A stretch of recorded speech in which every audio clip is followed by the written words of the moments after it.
السلام علیکم۔ ایک مسکراہٹ۔ کہتے ہیں کہ ایک بوڑھا شخص جس کا اگرچہ اس دنیا میں کوئی نہ تھا، لیکن وہ بدتمیزی، بد زبانی اور بد اخلاقی کی وجہ سے مشہور تھا۔ بڑے گھر میں اکیلا رہنے اور لوگوں کے اس رویے کی وجہ سے وہ پہلے سے بھی زیادہ غصیلا اور چڑچڑا اور بد اخلاق ہو گیا تھا۔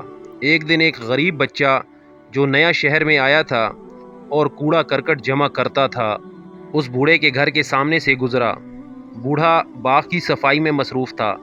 بچے نے بوڑھے کی طرف نگاہ اٹھائی اور بے ساختہ بوڑھے کو دیکھ کر مسکرایا اور ادب سے سلام کیا۔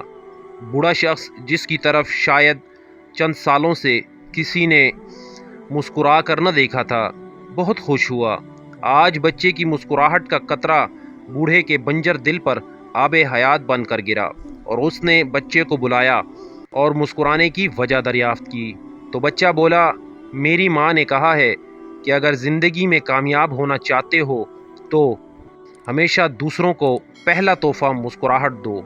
مسکراہٹ وہ جنس ہے جس پر آپ کا کوئی خرچ نہیں ہوتا، لیکن اس کا منافع بہت زیادہ ہوتا ہے۔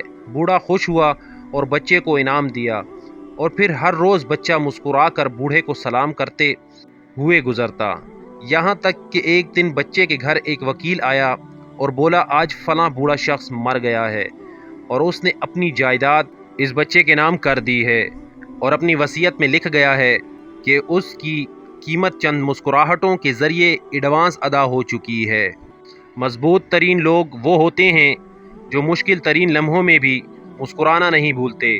دل میں غموں کا دریا بھی ہو تو آنکھ سے ایک قطرہ نہیں نکلتا۔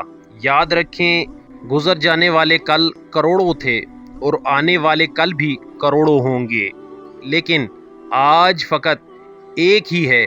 آج مسکراؤ اور خوش رہو کہ یہ پھر نہیں آئے گا۔ ذرا اپنے آپ سے سوال کرو کہ مجھے پوری طرح کھل کر زور سے ہنستے ہوئے کتنا عرصہ ہو چکا ہے۔ یاد رکھیں، جو ہنسنے مسکرانے کے لیے دلیلیں کے پیچھے رہتا ہے وہ کبھی مسکرا نہیں سکتا۔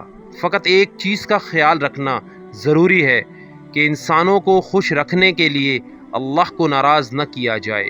اگر زندگی میں کامیابی چاہتے ہو تو ہمیشہ اپنے ہونٹوں پر دو چیزیں رکھو، مسکراہٹ اور خاموشی۔ مسکراہٹ مشکلات کو ختم کرنے کے لیے اور خاموشی مشکلات سے دور رہنے کے لیے۔ والسلام۔